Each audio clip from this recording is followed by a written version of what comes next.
since tinanggap na po natin ang Panginoon sa ating puso at sa ating buhay. So ipagpapatuloy po natin ang pag-aaral ng banal na salita. So bago po ang lahat, bibigkasin ko muna sa inyo yung calling verse ng Jesus the Anointed One Church. Ang Luke 4:18-19. The Spirit of the Lord is upon me because He has anointed me to preach the gospel to the poor.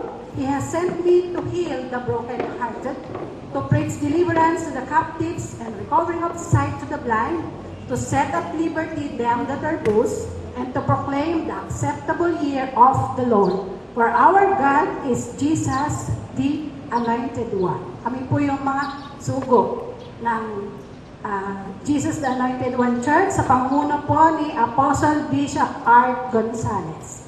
So kami po ang taga-area 14B. At ngayong hapon po ay nasa session 15 to 16 po tayo. So ang topic po, pagpapalakas ng kaibigan. Sino po sa inyo ang may kaibigan? Amen. Praise God. Lahat tayo may kaibigan. At sabi nga, no man is an island. Agree ka kayo doon? Yan. Kasi walang nabubuhay na mag-isa sa mundo. Kaya nga, nung nilikha ng Diyos si Adan, nakita niyang malungkot si Adan, nilikha niya si Eva para kasama ni Adan. Ayan. So tayo po, mayroon din tayong mga Eva at may Adan sa ating mga buhay. Amen po. So yun, pagpapalakas bilang kaibigan. So sabi sa Proverbs 27 verse 9 to 10, yun po ay kawikaan. Ang langis at pabangoy pampasigla ng pakiramdam.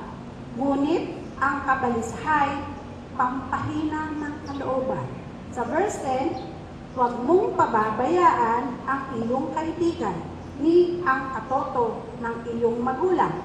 Kung ikaw ay nagigipit, huwag sa kapatid lalapit. Higit na mabuti ang kapitbahay na malapit kaysa isang malayong kapatid. Agree kayo doon? Minsan, pag lumapit tayo sa kapatid, tayo ay nagne-negative. Tayo ay sumasablay. Kaya minsan, sasama ang ating loob. Kaya dapat daw ay sa isang kapitbahay na malapit. At o kaya naman sa kaibigan. So ang ating kaibigan, madaling lapitan. Lalo na best friend natin. Iba pa yung kaibigan lang eh. Iba pa yung best friend pa. Ano po? BFF kung tawagin ngayon. Yan.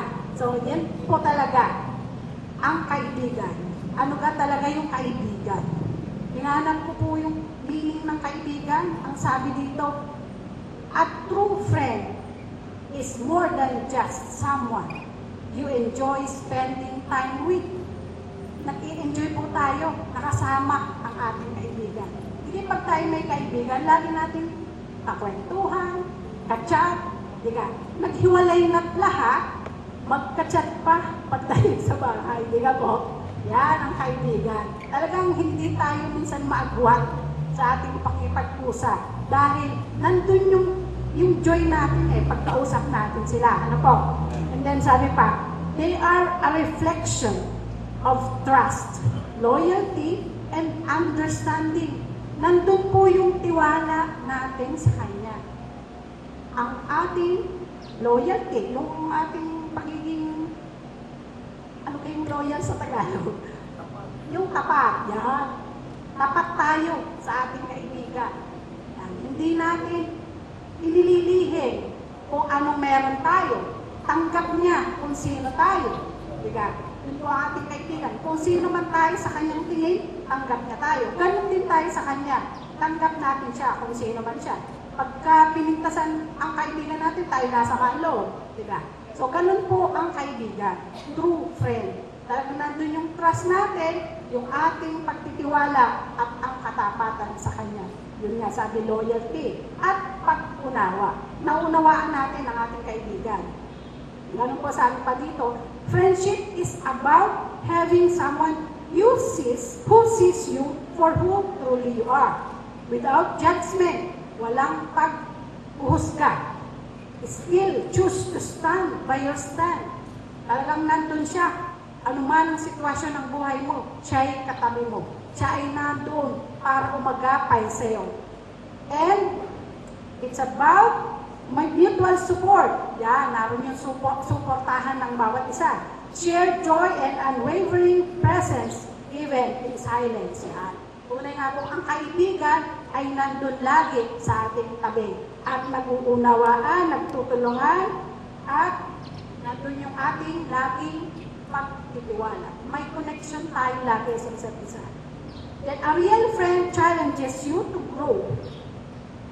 Celebrates your successes without envy and provides comfort in your struggles. So nandun po ang kaibigan para tayo ay samahan, para tayo lumago sa ating pananampalataya. Nandun kapag mayroon tayong problema sa buhay, kino-comfort po niya tayo. Nandun kapag malungkot, siya yung nag-encourage sa atin na tayo ay maging masaya. Sinasama niya tayo sa magagandang bagay. Sinasama niya tayo sa tamang landas ng buhay. At sino po dito sa atin ngayon masasabi niyong true friend? Sa panahon ngayon, parang wala na tayong mapagtiwalaan. Kahit minsan, kamag-anak na natin, lulukuhin pa tayo. Ayun po. So, the best friend here, ngayong panahon ito, si Jesus lang po ang ating best friend. Siya po yung nagpo-provide kung paano tayo lalago sa ating pananampalataya. Siya rin yung nagpo-provide ng pangangailangan natin sa ating lahat ng kailangan. Sabi dun sa Philippians 4:19, He will supply all your needs according to His riches and glory. Sabi, all your needs. Hindi some of your needs. All your needs. Ang sabi po doon. Isusupply niya lahat ng ating kailangan. Lahat ng kailangan daw. Ibibigay niya. At ang sabi pa, friendship is one of the purest form of love. Unconditional, selfless, and enduring.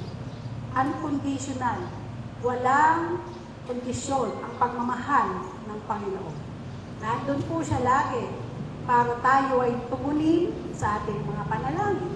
Pag tayo ay nangangailangan ng tulong, just call on Him. Sabi sa Jeremiah 33 verse 3, call unto me, and I will answer thee, and I will show you great and mighty things.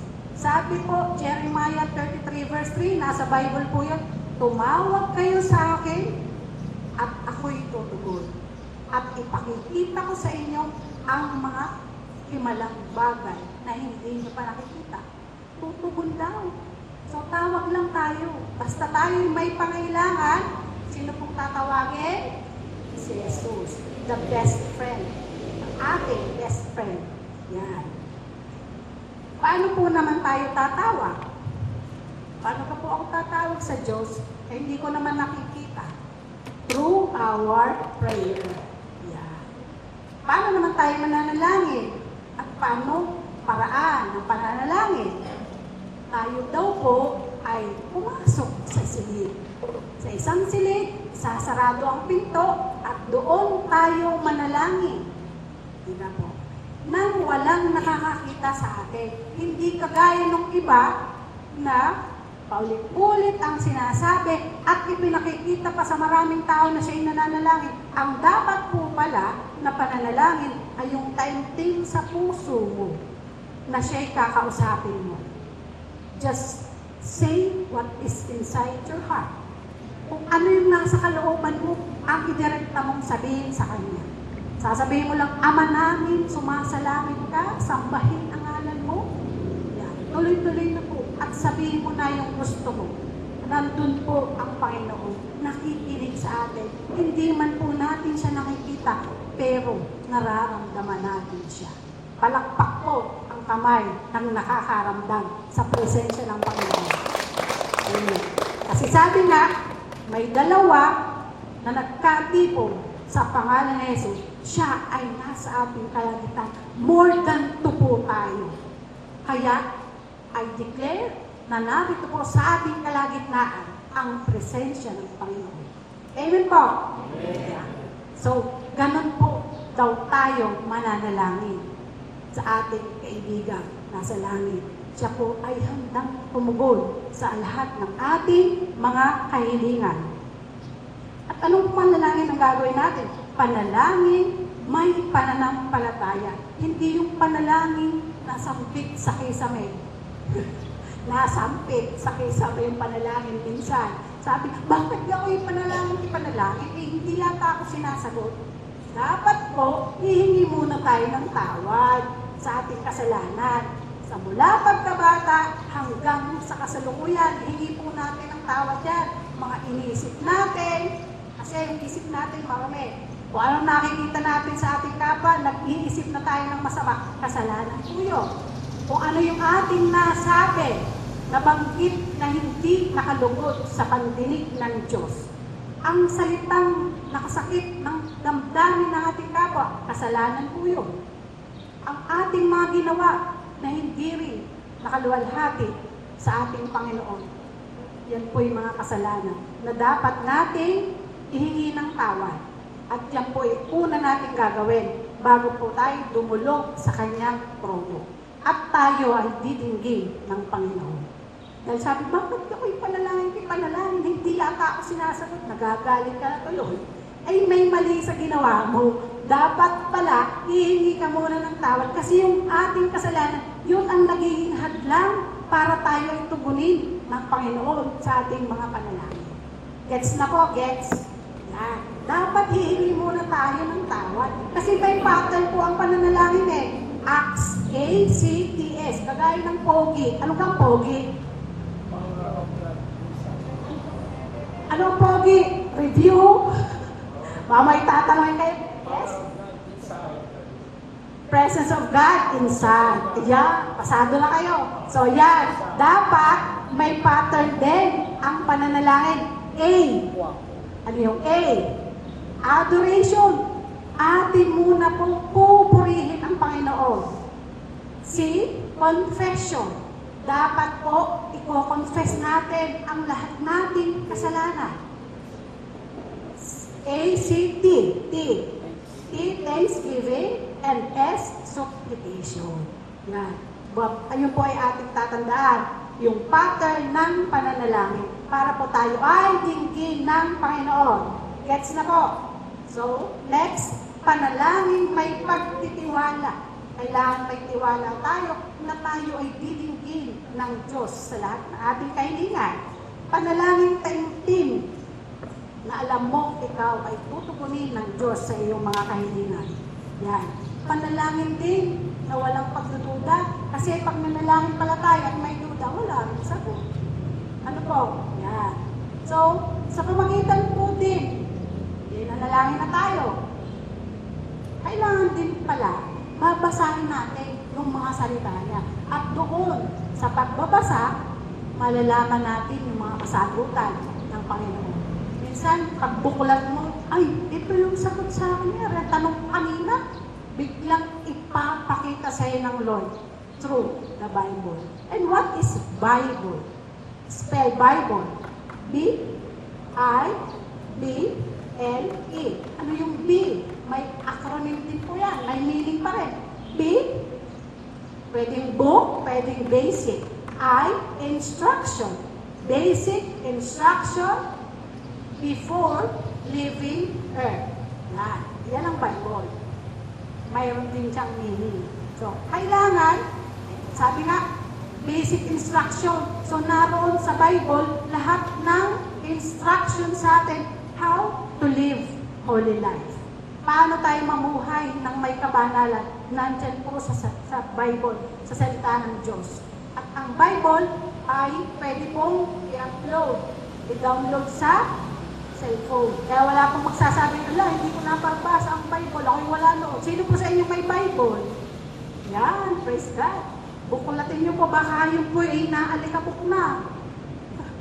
Yan, mamaya, kukunin na ang Bible para magbasa at makita ang lahat ng pangako ng Panginoon doon. Doon po nakasulat lahat ang pangako ng Diyos. So, yun po. Ano kayong importance? Bakit ka kailangan ng kaibigan? Anong importance ng friendship?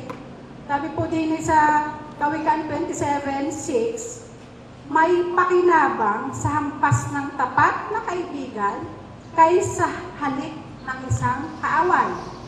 Anong ibig sabihin nun? May pakinabang daw sa hampas ng isang tunay na kaibigan. Tapat na kaibigan. Pag ikay nagkakamali o magpiling ka, ikaw gaya mong nangyayari sa iyo. Ba't kaya? Ikaw yata'y naligo ng landas. Yeah. So, ikaw ay papaalalahanan ng iyong kaibigan.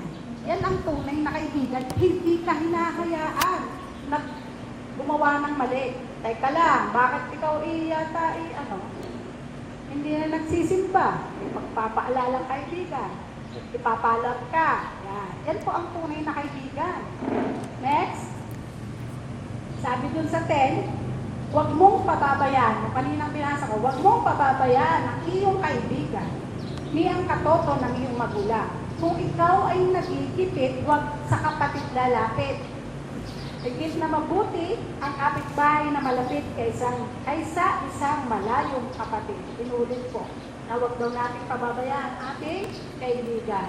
Ang ibig sabihin dito, hindi tayo pinababayaan ng Panginoong Diyos na siya nating kaibigan. Walang hanggang kaibigan. Kahit na po mawala ang ating kaibigan, hindi po siya mawawala. Ano po? Kung saka sabi dito, pero minsan, mayroon din akong magkakapatid na close sa ako. Talagang makikita mo yung kanilang pagsasama, yung close na sila, yung tutulungan. Napakasarap pong pagmasdan kapag ang mga anak ay magkakasama. At sila ay natutulungan. Bilang isang magulang, ano po, masarap sa ating pakiramdam na makita ang ating mga anak na nagtutulungan at nagmamahal. Ganon din po ang Panginoon, natutuwa po siya na kapag tayo ay nagtutulungan, tinutulungan natin ang ating kapwa. Ayan po. So next po ay basahin natin yung mga ngaral. Chapter 4. Ayan, ang aking pong ginamit na Bible ay nalimutan sa cellphone. Mga ngaral, chapter 4, verse 7 up to 12. Sabi dito, mayroon pang ibang mga bagay sa mundong ito na nakita kong walang kabuluhan. Ang isang taong nag-iisa sa buhay, walang kaibigan, ni kamag-anak, ngunit walang tigil sa pagtatrabaho. Wala siyang kasiyahan. So, wala po daw kasiyahan kapag nag-iisa. Kaya nga po si Eva ay nilikha ng Diyos para kay Adan. Tayo din po, wala tayong kasiyahan kapag tayo ay nag-iisa. Hindi niya tinatanong sa sarili kung kanino mauwi ang kanyang pinagpaguran. Ito man ay walang kabuluhan, isang miserable pangbuhay. Verse 9, ang dalawa ay mabuti kaysa isa. Mas marami ang bunga ng anumang gagawin nila. Kapag nabuwal ang isa, may tatayo siya ng kanyang kasama. Kawawa ang nag-iisa sapagkat walang tutulong sa kanya kapag siya ay nabuwal. Kung malamig ang panahon, maaari silang magtabi sa higaan upang parehong mainitan. Ngunit saan siya kukuha ng init kung nag-iisa siya? Kung ang nag-iisa ay maaaring magtagumpay laban sa isa, lalo na ang dalawa. Ang lubig na may tatlong pilipit na hibla ay hindi agad malalagot. Ganun po ang pagkakaibigan. Hindi po agad napuputol kapag solid ang inyong pagsasamahan. At tunay nga, hindi po daw masaya kapag nag-iisa. Kaya dapat mayroon tayong kasama at may kaibigan. Ano po? At may kapamilya din. Yan, sama na po ang kapamilya. Then, sino po yung example ng tunay na magkaibigan dito sa Biblia? Si David po at si Jonathan. Nasa 1 Samuel verse 24, medyo mahaba po yun, kaya hindi ko nababasahin. Kukwento ko na lang po sa inyo. Ito pong si Jonathan ay anak ni Saul.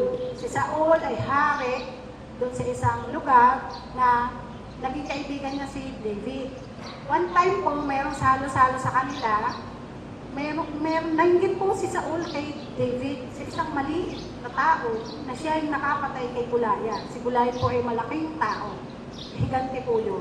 Na sa isang bato lang, napatay niya si Goliath. Medyo nagkaroon ng inggit si Saul kay David. Kasi napakarami po niyang nagawa, napakarami niyang achievement, at marami siyang naging kaibigan, lumunlad ang kanyang buhay. So one time, na meron silang salo-salo sa bahay, hindi po sumipot itong si David dahil meron na siyang nararamdaman na gusto siyang ipapatay nitong si Saul. So, winarningan siya ni Jonathan na pumunta ka doon sa isang lugar na yon at pag may babato daw siyang sibat na pag sinabi kong nasa gawi paroon, ibig sabihin, tumakas ka.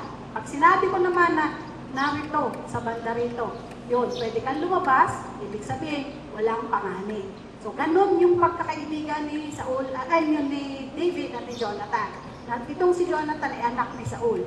Hindi niya po pinanigan ang gusto ng kanyang ama. Mas pinanigan niya pa si David kasi magkaibigan sila. So, ganun po yung katindi at kasolid ng pagkaibigan ni David at ni Saul, ni Jonathan. Yan. So, ganun sila ka-loyal sa isa't isa. Ganun po ang dapat makaibigan natin. Tayo po ay ipagtatanggol sa mga oras ng panganib, kagaya po nitong dalawang ito. So, kung tunay po ang ating kaibigan, dapat kagaya po ni David at ni Jonathan, loyal sa isa't isa.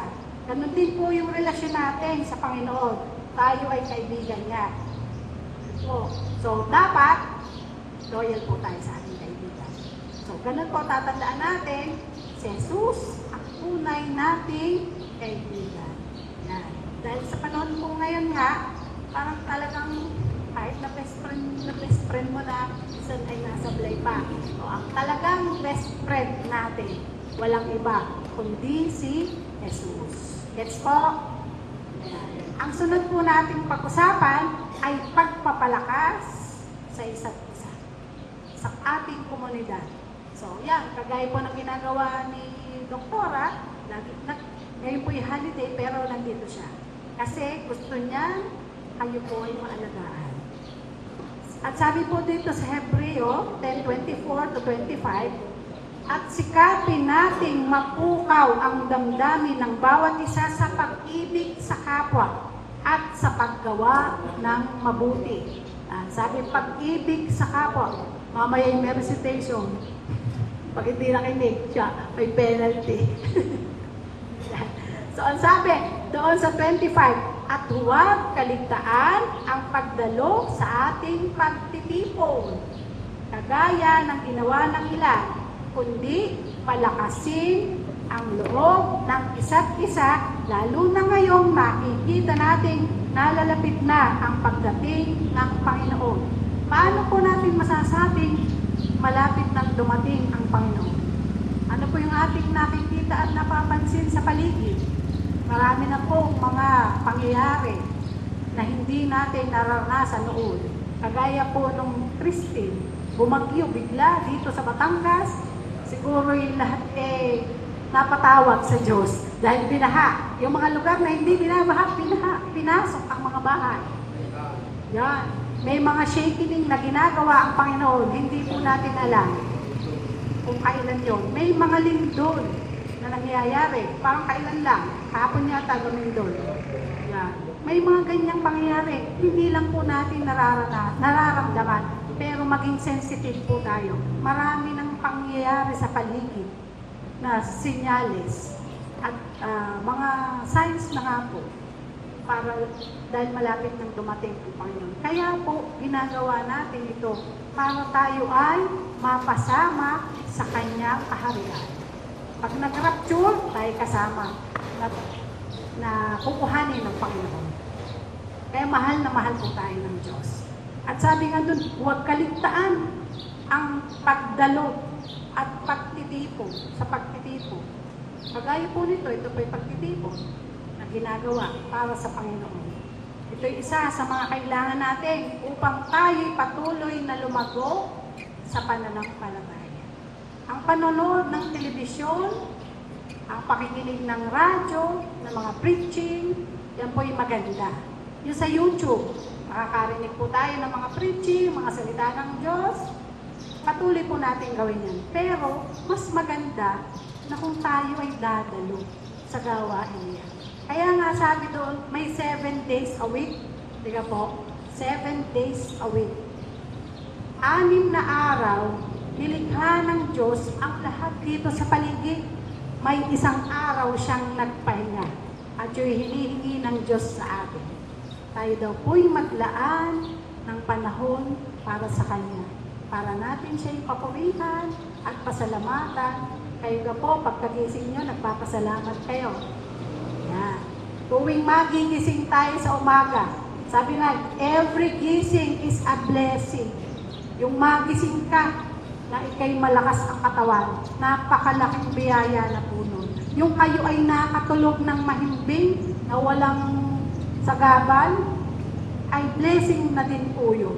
Kasi ang iba, nadaing hindi makatulog.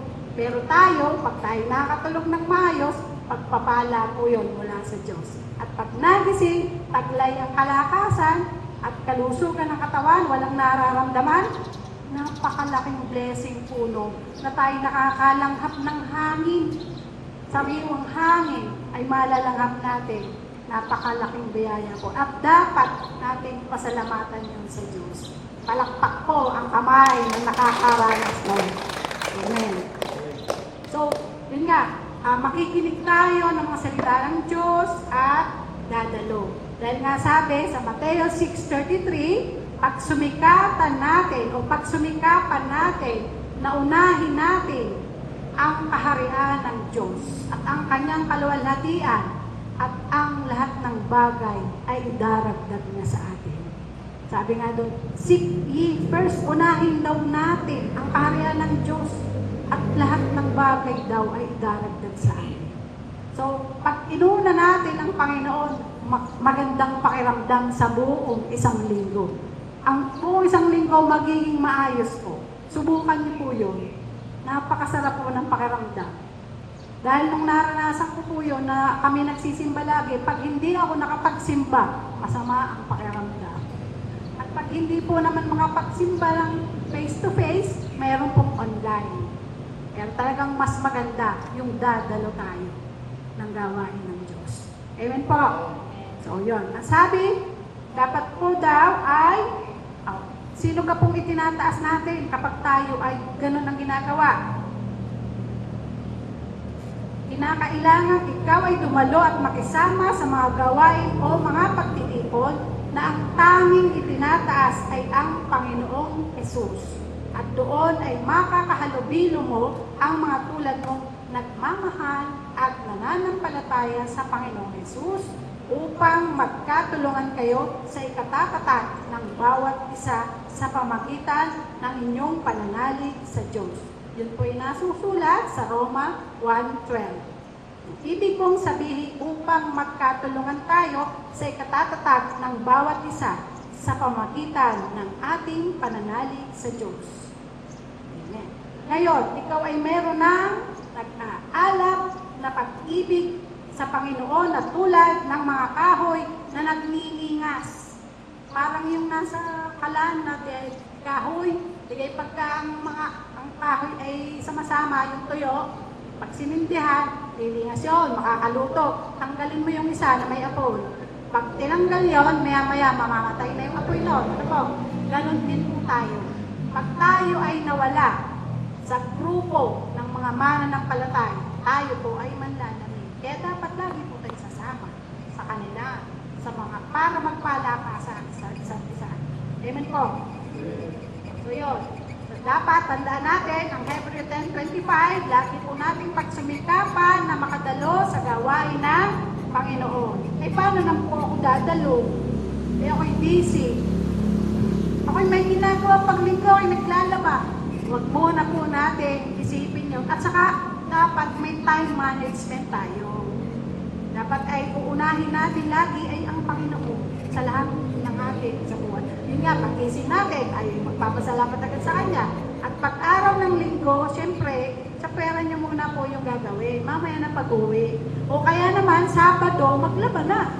Sabado, gawin niyo na yung gawain niyo. Tapos, para linggo, relax na kayo.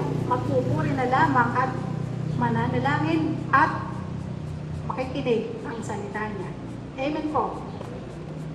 Yun. Kapag may alam tayo ng mga pagtitipon, dapat tayo pupunta doon. At ang itinataas doon ay ang Panginoong Jesus. Yan. So, may natutunan po sa hapong ito.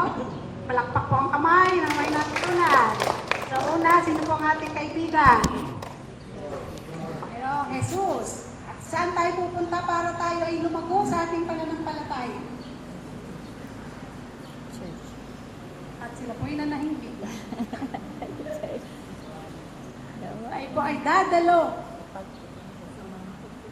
sa mga pagtitipon. Mamaya ay may quiz daw si Doktora.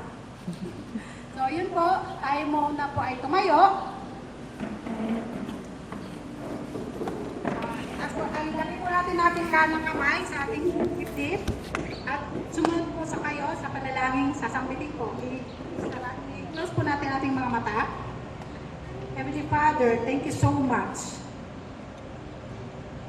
Panginoong Jesus, marami pong salamat sa hapong ito na muli ay narinig namin ang iyong mga pangako na kami ay mahal na mahal mo. Salamat po sa biyaya ng buhay at kalakasan na mayroon kami ngayon. Hinihiling po namin na kami patawarin sa lahat ng aming pagkakasala mula pagkabata hanggang sa kasalukuyan. Patawarin niyo po kami sa aming mga sinalita na nakasakit ng damdamin ng aming kapwa. Patawarin niyo po kami sa aking mga inisip na hindi ka nalugod. Patawad po sa mga ginawa ko na hindi ka naluwalhati. Patawad, Lord, at balutan mo ako ng makapangyarihan mong dugo. Sa oras na ito, tinatanggap kita bilang Panginoon at sarili kong tagapagligtas. Isulat mo po ang aking pangalan sa aklat ng buhay sa langit.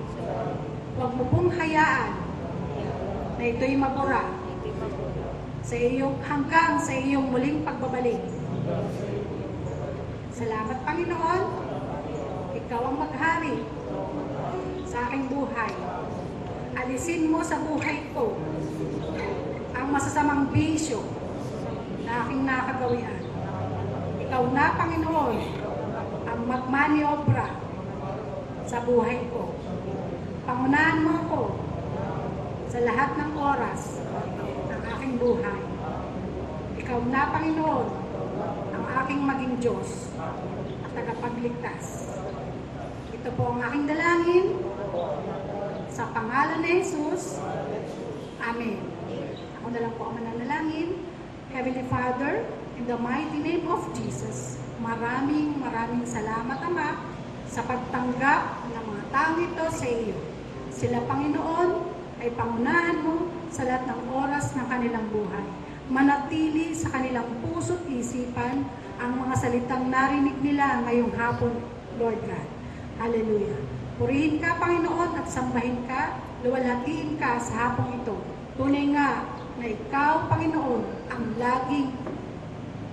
lagi nilang maging best friend, Panginoon, at lagi nilang kasama sa lahat ng oras ng kanilang buhay. Sa pangalan ni Jesus, pagpalain po ang kanilang buhay, maging ang kanilang mga pamilya, mahal sa buhay, Panginoon. Paunlarin ang kanilang mga hanap buhay, kung anong meron sila, O God. Kung anong negosyo meron sila, pagpalain mo po ito. At Lord, kahit ang kanilang buong pamilya ay pagpalain mo din, O God. In the mighty name of Jesus. Sa pangalan ni Jesus, ito pong aming dalangin sa iyong papurit pagsamba. In Jesus' name, Amen. Ano pong pakiramdam? Tayo po'y makakaupo na.